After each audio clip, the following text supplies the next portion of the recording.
Carbs make you fat. Eating after 8 p.m. ruins your progress. Lifting weights makes you bulky. If you've heard any of these things before, you have been lied to. Today I'm debunking common weight loss myths and telling you the truth as a certified macronutrition and mindset coach.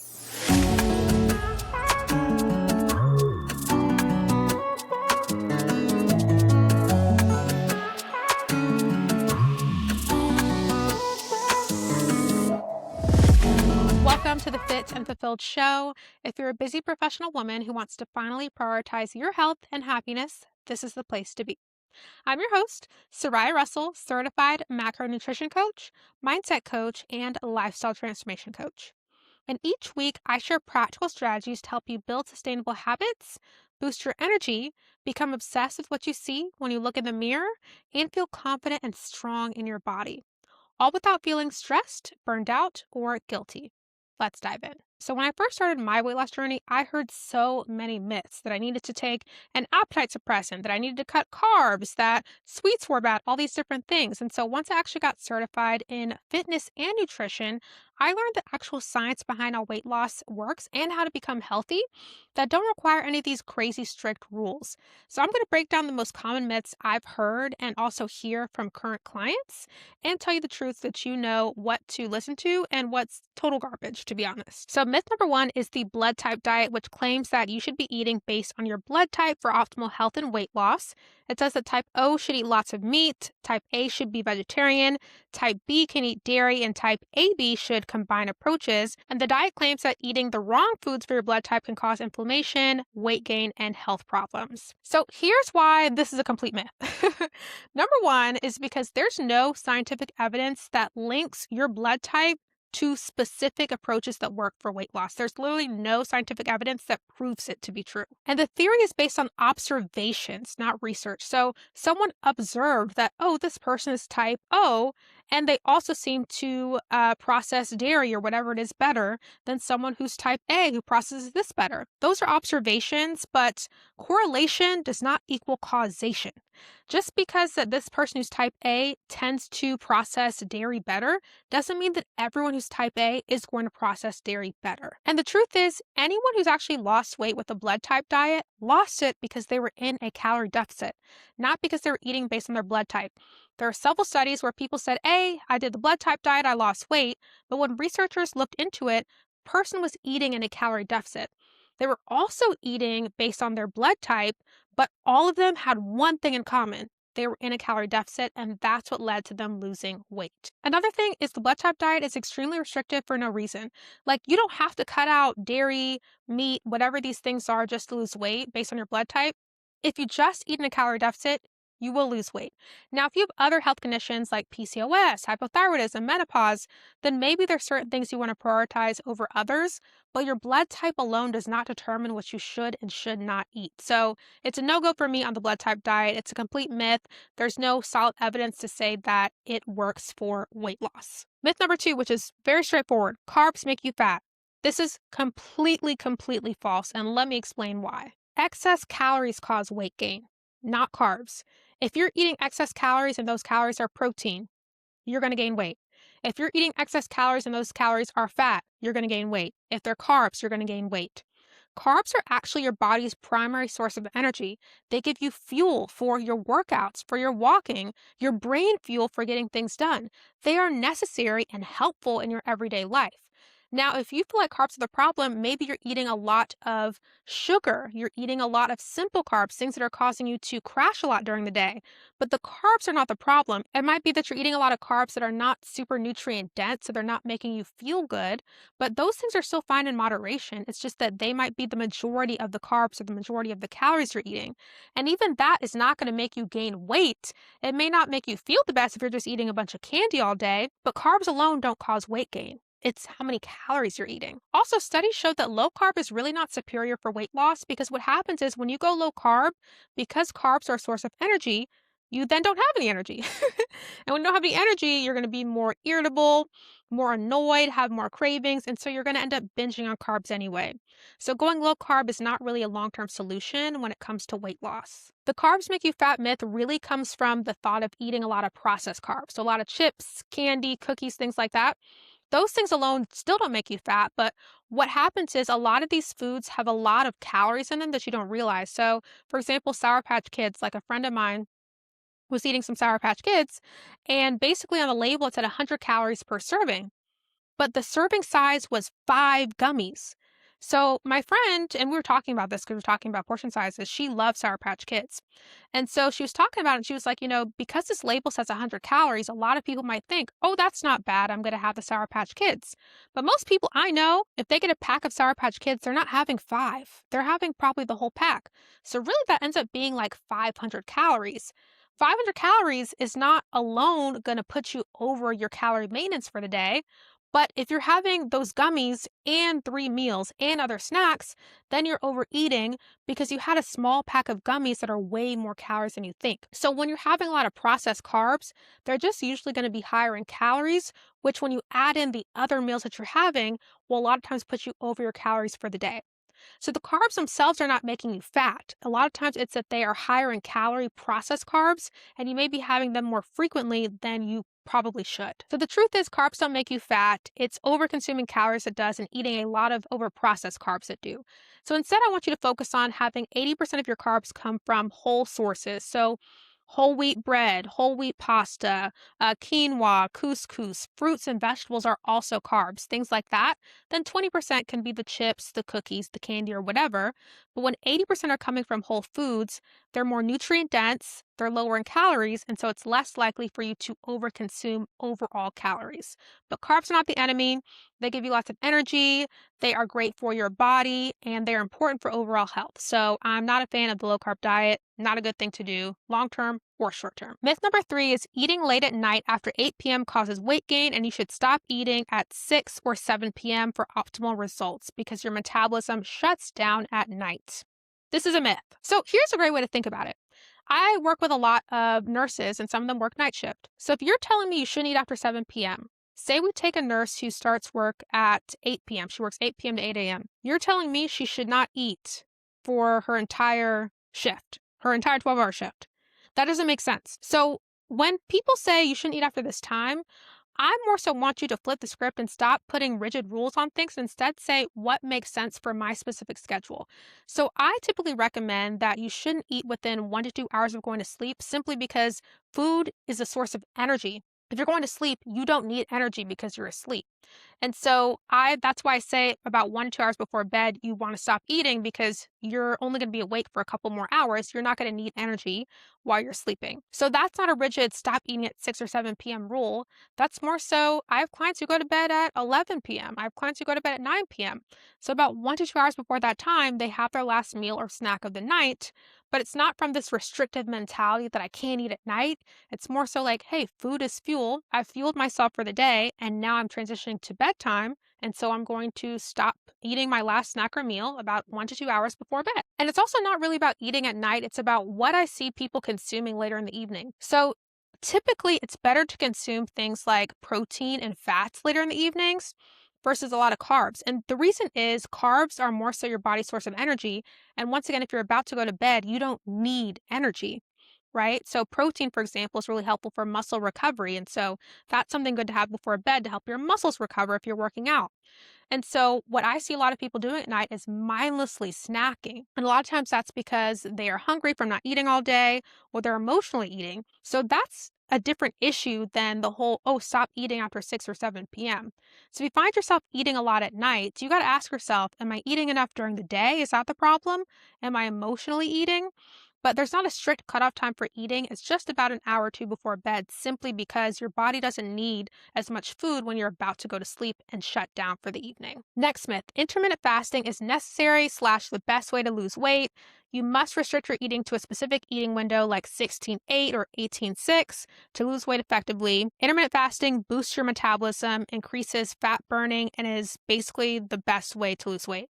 Not true. Intermittent fasting works when you're also in a calorie deficit. When you're not, it literally doesn't work. So say that we take two different people. Say that their calorie deficits are both 1,700 calories. One of them eats between 8 a.m. and 10 p.m. There's no eating window. The other one only eats between 12 and 6. If they both consume the same amount of calories, they're both going to lose weight just the same. Now, the person doing intermittent fasting is going to claim, well, I lost weight because I was fasting. No, you lost weight because you were in a calorie deficit. So I think there's this misconception that intermittent fasting works because it's some magical solution. But really what just happens is typically people tend to, because they're eating in a smaller window, they just tend to eat less food. And so they just tend to put themselves in a calorie deficit. But the reason they've lost weight is the calorie deficit, not because they're fasting. Also, it can backfire. Say that one day you have to get up for a 6 a.m. flight and you're fasting from 12 to 6, or you're fasting and you can only eat from 12 to 6.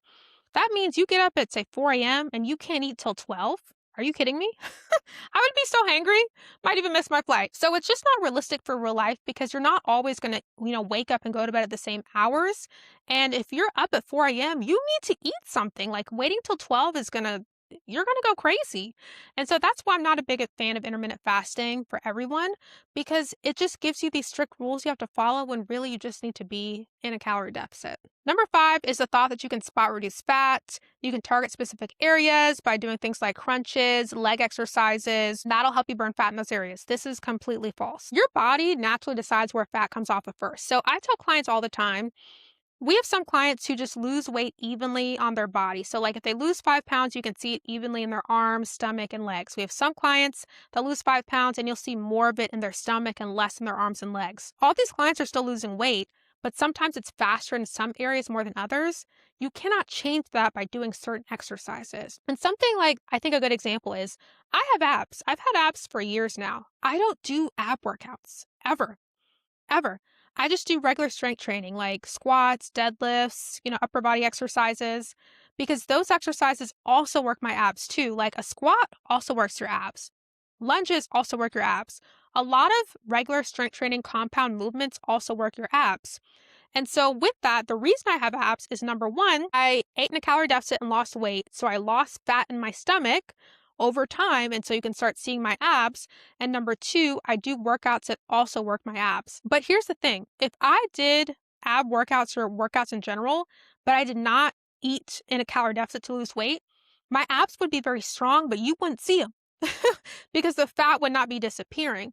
So if you want to get abs and you want them to be visible, the goal is to lose weight and lose fat. That's going to come from you eating less calories. And then as you do workouts that help define your muscles, you'll see the abs underneath. But you don't have to do a bunch of crunches or all these different things, V-ups, to get abs. Really, I recommend focusing on compound movements, movements that work your abs and other things at the same time. But most importantly, eating in a calorie deficit so you lose weight and you lose fat so those abs are visible and that flat stomach is visible. Next myth is drinking apple cider vinaigrette helps boost your metabolism, melts fat, suppresses appetite, detoxifies your body, and it's a great way to lose weight. Let's talk about this one. So there's a couple reasons that I find that people are successful with apple cider vinaigrette. Number 1 is after drinking it, you have a bit of stomach discomfort that just makes you not want to eat. If you ever had ACV like raw, you don't really want to eat afterwards because it causes you to have a bit of discomfort in your stomach. So it causes a little bit of like appetite suppression in a way, but you don't want to take things that cause that because number 1, you're relying on them. And number 2, it's not really a natural way to change your eating habits. And it doesn't compare to like changing your diet. So even if you take ACV, you might eat less calories simply because you'd have less desire to eat because you're more uncomfortable. But at the end of the day, if you don't actually eat less calories, you're not going to lose weight. So you might feel uncomfortable, but still say, I'm going to eat anyway. You're still not going to lose weight. So ACV can do things like provide maybe a temporary slight metabolic boost in certain small things, but it's not enough to really help you lose weight. It's kind of one of those things where people promote it and talk about it because it's like, oh, it has all these benefits.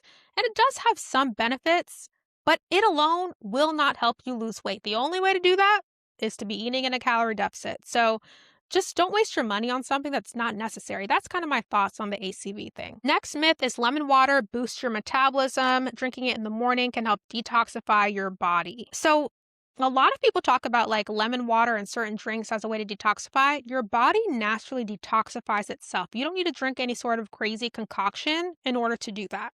Lemon can add some benefits, but at the end of the day, drinking regular water just as fine as drinking lemon water. Honestly, I think lemon water is better for people who just don't like the taste of regular water because it gives you more flavor. But don't think, oh, I'm drinking lemon water in the morning, I'm going to lose weight, I'm going to have a faster metabolism. does not work that way. If you like the taste of lemon in your water, great, add it, but just don't think that it's going to lead to some crazy different outcome than just drinking regular water and following your nutrition and fitness protocol. Next myth, which is a controversial one, is all calories are created equal. The thought that 200 calories of broccoli is the same as 200 calories of candy as long as you're staying within your calorie goal. Let's talk about this one. So, the truth is, different foods go through different processes when they enter your body. Like carbs, fat, and proteins, and different types of carbs, fat, and proteins are not all processed the same within your body. So, for example, protein has a higher thermic effect of food. This means when you digest protein, you're actually burning more calories than you do when you digest carbs or fat. So, simply by you eating more protein, you're burning more calories and actually boosting your metabolism. And also, different foods create different types of fullness and satisfaction in your body. So, protein keeps you full longer because it has a higher TEF. So, if you have 200 calories of, say, chicken versus 200 calories of white rice, you're going to stay fuller on the chicken than you would on the rice. And that makes a difference simply because if you're trying to lose weight, staying full is the name of the game. So if you can stay full longer on that protein, that's going to help you not overconsume calories later because you had more protein in your nutrition plan. Also, each food has different nutrition makeups. So, for example, if you have a broccoli, that's a high fiber food. Fiber keeps you full longer than non-high fiber food. So if you have a bunch of broccoli versus like one piece of candy, that actually might be the same amount of calories, like a big old bowl of broccoli versus a couple pieces of Sour Patch Kids. Size-wise, one is really big versus the other, but the broccoli is going to keep you full much longer than the candy. As a matter of fact, if you have the Sour Patch Kids, like 5 minutes later, you're going to want something else. You're going to want more of those candies. And so even though a big bowl of broccoli might be the same amount of calories as a couple pieces of candy, that broccoli is going to keep you full longer because it's higher in fiber and other nutrients. And so while they might be the same amount of calories, they're not going to do the same things within your body. On top of that, food quality goes into your health. So yes, you can still lose weight eating a whole, like if you're eating 1,500 calories and it's all like candy and processed food and fried foods, you'll still lose weight if that's a calorie deficit, but it's going to be a lot harder because you're not going to be as satisfied. You're going to be a little bit hungrier. And then I also think health is important. Like there's people who've lost weight, but they're still not healthy because weight loss is wonderful. But if you're still eating a lot of like high trans fat, high sugar foods, right, you might see your numbers go up, like your A1C, cholesterol, blood pressure, things like that. And so, yeah, it's great you're losing weight, but if your health is at risk, is that worth it just to lose weight when you could have both, like your numbers going down as far as your health and your weight going down as well because you're eating more nutrient dense foods? So, while you can lose weight eating 200 calories of candy versus 200 calories of broccoli, it's not just about that. And that's why I believe in the 80-20 rule. So 80% of your foods being whole foods, whole grains, vegetables, fruits, proteins, 20% being other stuff that you like, whether that's candies, cookies, wine, pasta, all that good stuff. When you have that healthy balance, you are going to be losing weight, staying full and satisfied, while still enjoying the things that you like, but not in a way where it's going to make your health numbers rise, like your A1C and other numbers like that. Next myth, I have to detox my body before starting weight loss. Absolutely not true. Your body naturally detoxes itself. You don't have to do any of these things to start your weight loss journey. Me, for example, I've lost over 25 pounds and kept it off for over 8 years now. Never done a detox. It's not necessary. If you just start eating in a calorie deficit, eating more nutrient dense foods and exercising, your body will start losing weight just fine. You don't have to go through a period of juicing or detoxing first. Because even if you do this and you do lose weight, which people do, it's mostly water weight, so it's just going to come back at some point. It's not actual fat, which is what you really want to lose. Myth number 10, snacking prevents weight loss. If you want to lose weight, you should not snack between meals. It slows your metabolism, slows fat burning, spikes insulin. You should only eat 3 meals a day and no snacks. Absolutely not true at all. I love a good snack. And if you do too, nothing wrong with snacking. It's whether or not you plan your snacks, I find. So unplanned snacks can cause you to not lose weight because you're probably eating more calories than you planned for. But what I and my clients like to do is plan in snacks. So I'll take one of our clients, for example. She worked with us about 5 months ago. She loves snacks and we helped her lose over 30 pounds. And so with this specific client, what we did is she was like, I love snacks, like usually a midday snack and an evening snack. Midday, she liked like salty stuff. And then at night, she liked sweet stuff. And so what we did is we made sure her 3 meals, we lowered the calories of each of her meals by about 100 calories per meal. And that way we had room for extra snacks. So what a lot of people do is they'll plan 3 meals And those 3 meals will take up their entire calories, but then they just randomly eat snacks during the day, and that adds up. But if you pre-plan and say, hey, I like to snack, so let me lower the calories of my meals by 100, 200 calories to make room for snacks, you still stay within your calorie goals. So we had her plan her 3 meals. Then for her midday snack, we had her eat protein chips. There was a flavor that she liked was sour cream and onion. So we found a protein chip brand that I really like that we had her have as her midday snack. So she had that salty kind of hit that she had during the day. It's only like 200 calories. Then at night, she had a cookie, like a small cookie. It was about 200 calories and low-calorie ice cream on top, 250 calories. So in total, her snacks came out to be 450 calories. But because we lowered each of her meals, we actually lowered them by about 200 calories per meal. She had space for that, right, within her whole calories for the day. And she lost 30 pounds by doing that. So snacking is not inherently bad. Unplanned snacking, mindless snacking, snacking on a lot of things that are high in calories and sugar, that can be detrimental. But if you plan in your snacks and you're aware of your intake, nothing wrong with it at all. Especially, I love snacks. I'm a snack girl. So have your snacks and you can lose weight too. Myth number 11, which I heard recently, if you eat protein but don't work out, that day you'll gain weight. This is completely false. So protein, the only benefit is not just like building muscle in the gym. Protein has so many other benefits. It keeps you full longer. It's very satisfying.